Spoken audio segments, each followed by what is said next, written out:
तारीख 30 जून 1983, जगह Paris, France की राजधानी। एक आदमी सड़क पर चला जा रहा है, नाम बर्नार्ड बोरिसकॉप, पेशा फ्रांस सरकार का डिप्लोमेट माने राजनयिक। जेब में सिगरेट का पैकेट और दिमाग में स्कॉटलैंड में मिलने वाली नई पोस्टिंग का ख्याल था।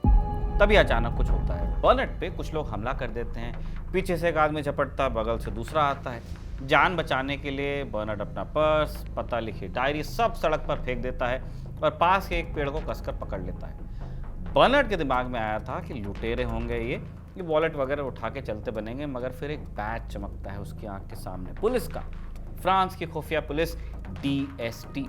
ये लुटेरे नहीं थे, ये सरकार थी, बर्नार्ड की अपनी सरकार। उसे घसीट कर एक गाड़ी में डाला गया और हाथ में हथकड़ियां पहना दी गई। गाड़ी किसी गुमनाम इमारत के बेसमेंट में जाकर रुकी। बर्नार्ड को एक कमरे में ले जाया गया और सामने वहां उसे कुछ अफसर बैठे दिखाई दिए जिन्होंने सवालों की बौछार कर दी। तुम्हारे घर में वो चीनी कौन है? बर्नार्ड के हाथ इस सवाल को सुनकर कांपने लगे। समझ आ गया उसको कि खेल खत्म हो गया और फिर उसने जो कहना शुरू किया वो तारीख का सबसे हैरत अंगेज कबूलनामा बना। नमस्ते, मैं हूं निखिल और आप देख रहे हैं अलिफ लैला, जिसमें आज जानेंगे कहानी एक ऐसे जासूसी स्कैंडल की जिसमें इश्क है, धोखा है और है एक ऐसा ट्विस्ट जिसकी उम्मीद सिर्फ हिचकॉक की फिल्मों से ही की जा सकती है, या वहां की भी नहीं।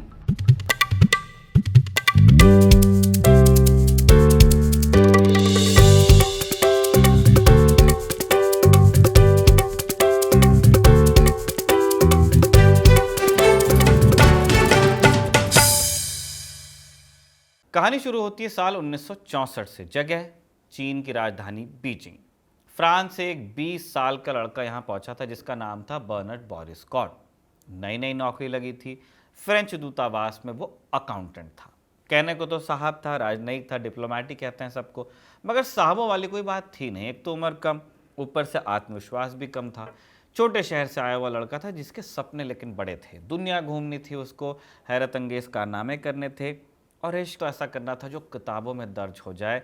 लेकिन शुरुआती दिनों में बर्नार्ड अकेला ही था। बीजिंग में जो फ्रेंच एम्बेसी थी, उसके जो बाकी डिप्लोमेट्स थे, बड़े होशियार, बड़े पढ़े लिखे डिप्लोमेट्स, उनके बीच बर्नार्ड खुद को बाहरी महसूस करता था। उसे लगता था कि आउटसाइडर हूँ। वो लोग जिनकी दुनिया पार्टीज और डिनर तक ही सीमित थी, और बर्नार्ड जो बीजिंग की गलियों में घूमना चाहता था, हम लोगों से मिलना चाहता था। मगर चीन का माहौल ऐसा था कि कोई विदेशी किसी चीनी से दोस्ती कर नहीं सकता था। हर तरफ शक की दीवारें थीं। फिर दिसंबर 1964 आया, क्रिसमस का मौका था। दूतावास के एक बड़े ऑफिसर क्लॉड शायद के घर पार्टी थी। बर्नार्ड भी वहां पहुंचा और वहीं उसकी नज़र एक शख्स पर पड़ी। एक चीनी मेहमान था, दुबला पतला, नाम था जिसका शी पेपू। जॉयस वेडलर अपनी किताब लिएज़ॉन में लिखती हैं कि शी पेपू एक ओपेरा सिंगर और लेखक था। उसकी फ्रेंच कमाल की थी और उसके इर्द गिर्द लोगों का जमघट लगा था। बर्नार्ड को वो शख्स रहस्यमय लगा, दिलचस्प लगा, और बर्नार्ड ने बात करने की कोशिश की, एक बार की, दो बार की, मगर पेपू ने ज़्यादा भाव दिया नहीं। पार्टी खत्म होने लगी तो बर्नार्ड ने देखा कि पेपू किसी को अपना एड्रेस दे रहा है और बर्नार्ड ने वो पर्ची झपट ली, बोला कि ये मैं रखूंगा। यहीं से दोस्ती की शुरुआत हुई। दोनों मिलने लगे। पेपू बर्नार्ड को वो बीजिंग दिखाता जो किसी विदेशी ने नहीं देखा था। वो उसे पुराने किस्से सुनाता, बादशाहों के, उनकी साजिशों के, अपनी ओपेरा की दुनिया के। एक शाम फॉरबिडन सिटी के पास एक पुल पर टहलते हुए पेपू ने बर्नार्ड को एक कहानी सुनाई, the story of the butterfly. एक लड़की की कहानी थी जो लड़का बनकर पढ़ने जाती है, जहां उसे एक दूसरे लड़के से इश्क हो जाता है, मगर वो लड़का नहीं जानता कि उसका दोस्त असल में एक लड़की है। कहानी सुनाने के बाद पेपू ने बर्नार्ड से कहा कि ये कहानी मेरी ही कहानी है, और फिर उसने राज खोला कि उसकी दादी को चाहिए था पोता, और जब वो पैदा हुई तो उसके माँ बाप ने सबको यही बताया कि लड़का हुआ है, और तब से वो एक मर्द की पहचान के साथ जी रही है। एक औरत है जो मर्द के लिबास में कैद है। बर्नार्ड के लिए एक झटके जैसा था, पर उसे हैरानी से ज़्यादा हमदर्दी हुई। उसे लगा कि उसे अपनी ज़िंदगी का मकसद मिल गया। वो इस औरत को अब बचाएगा, उससे उसकी असली पहचान वापस दिलाएगा। अब पेपू उसके लिए सिर्फ दोस्त नहीं थी।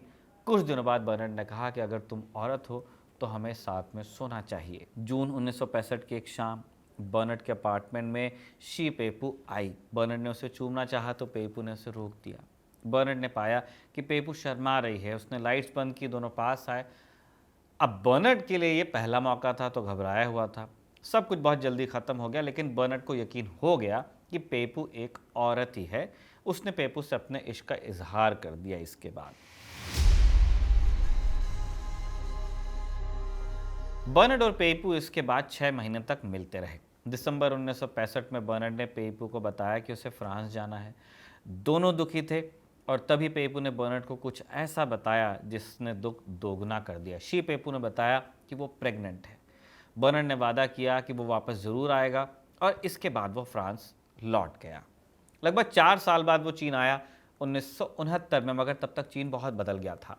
माओ त्से-तुंग की सांस्कृतिक क्रांति यानी कल्चरल रेवोल्यूशन की शुरुआत हो गई थी। हर पुरानी चीज़, हर विदेशी चीज़ गुनाह बन गई थी। किताबें जल रही थी, कलाकार जेल जा रहे थे और किसी चीनी का किसी विदेशी से बात करना ये तो बहुत बड़ा गुनाह बन गया था। ऐसे माहौल में बर्नार्ड अपनी शी पेपू को खोजने लगा। भेष बदल कर जाता, माओ जैकेट पहनकर, ताकि कोई पहचान न ले। पुरानी जगह पर पेपू नहीं मिली, लेकिन पड़ोसियों ने डरते डरते एक एड्रेस दे दिया।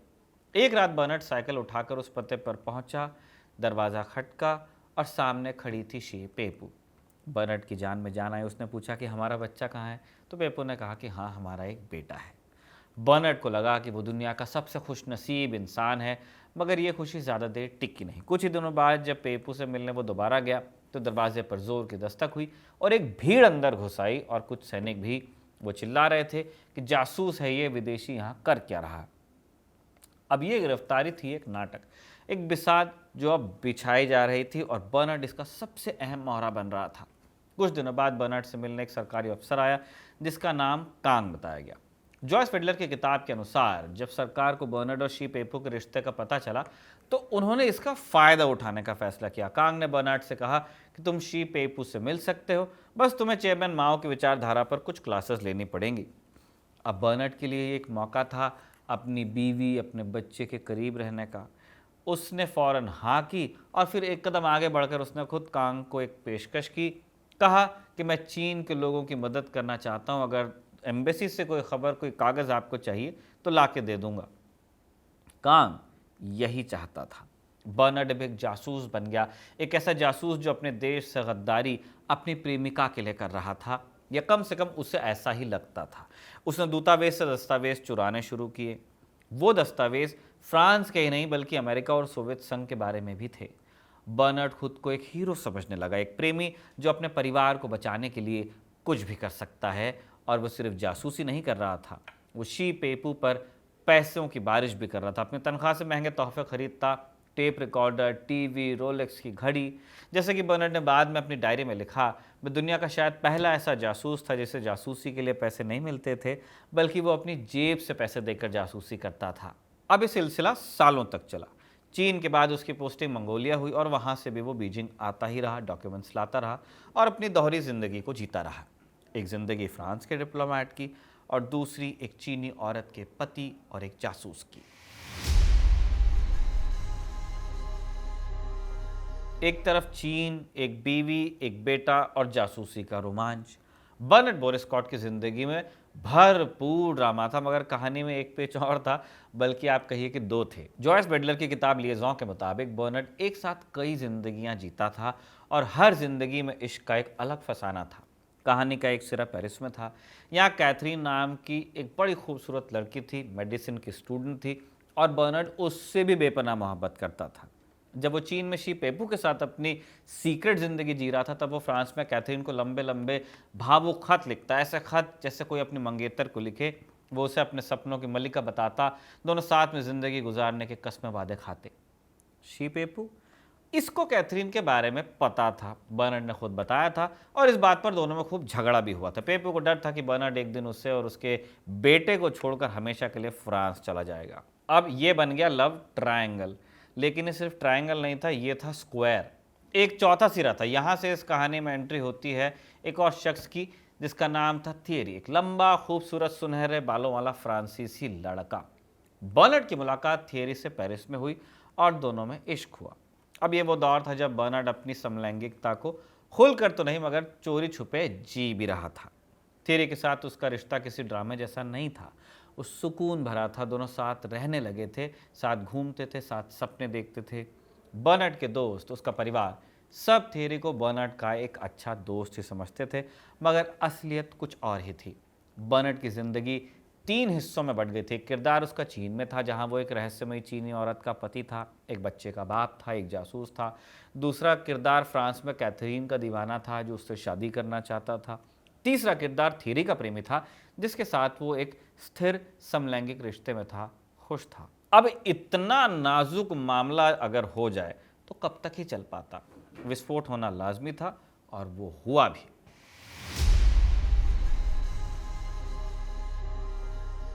बर्नार्ड 1972 तक चीन में पोस्टेड रहा। बाद में वो चीन आता जाता रहा, मगर 80s में आना जाना कम हुआ।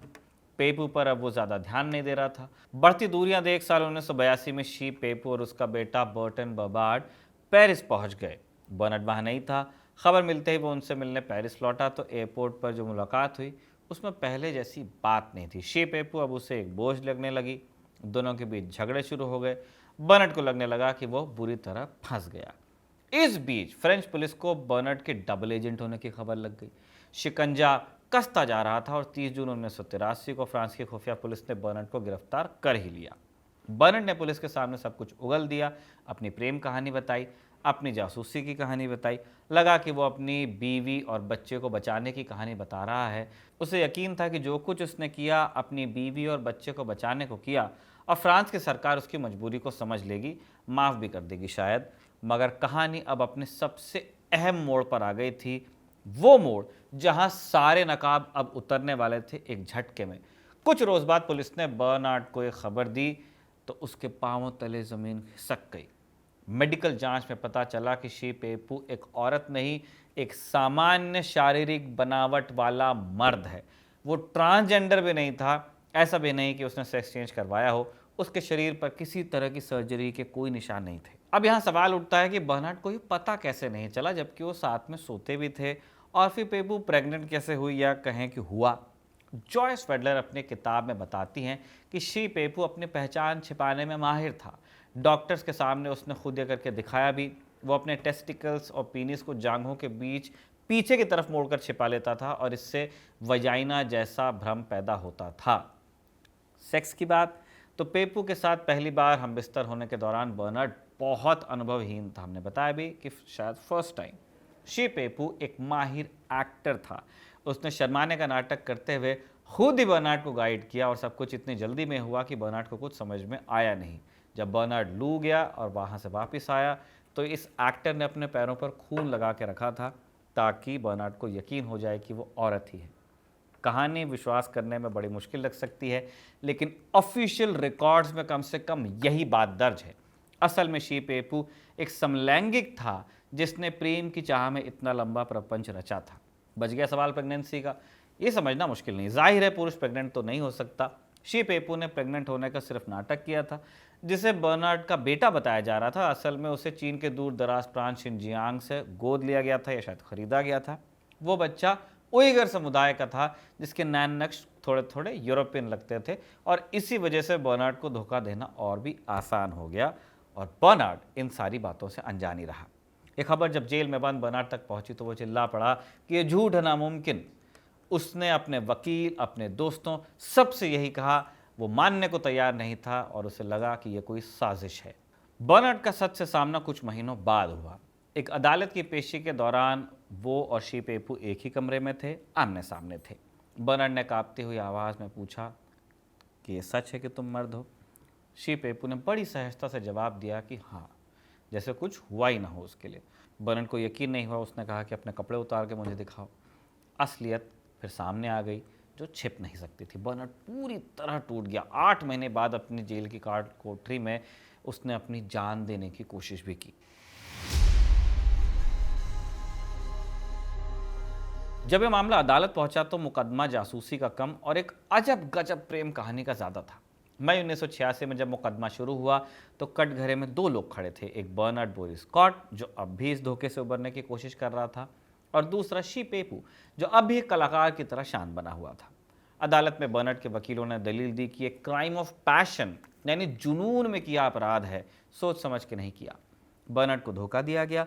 और उसने जो भी किया अपनी बीवी और बच्चे को बचाने को किया। वहीं शी पेपू के वकीलों ने कहा कि वो तो एक कलाकार है, उसका सियासत से क्या लेना देना। अदालत ने दोनों की दलीलें सुनी और दोनों को जासूसी का दोषी पाया और 6 साल की सज़ा हुई, धोखेबाज को भी, धोखे खाने वाले को भी। कहानी लेकिन यहाँ खत्म नहीं हुई। शी पेपू को ज़्यादा दिन जेल में नहीं रहना पड़ा। चीन की सरकार नहीं चाहती थी कि उनका एक कलाकार जेल में बंद रहे, फ्रांस में वो भी। राजनीतिक दबाव काम आया और 1.5 साल बाद ही फ्रांस के राष्ट्रपति ने उसे माफ़ कर दिया। बर्नार्ड 4 साल बाद रिहा हुआ। जेल से निकलने के बाद बर्नार्ड की ज़िंदगी वापस अपने प्रेमी थेरी के साथ शुरू हुई। शी पेपू और बर्ट्रेंड पेरिस में ही बसे।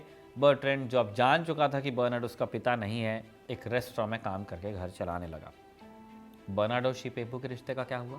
वो एक ऐसे तलाकशुदा जोड़े की तरह हो गए जो जिंदगी भर एक अजीब से रिश्ते में बंधे ही रहे। कभी कभी मिलते, एक दूसरे का हालचाल पूछते, मगर उस धोखे की दीवार को कभी पार नहीं कर पाए जो उन पर बीता था। बर्नार्ड से जब सालों बाद पूछा गया कि क्या उसे शी पेपू से नफरत है, तो उसने कहा कि नहीं, मुझे बस इस बात का अफसोस है कि हमारी कहानी वो नहीं थी जिस पर मैं यकीन करता था। इस अजब प्रेम की गजब कहानी को आपके लिए संकलित किया था, उसे अपनी कलम से सजाया था हमारे साथी कमल ने, जिनकी राइटिंग का मैं तो बहुत बड़ा फ़ैन हूँ, और इरशाद ने इसे रिकॉर्ड किया था वीडियो को। आप देखते रहिए खबरनामा।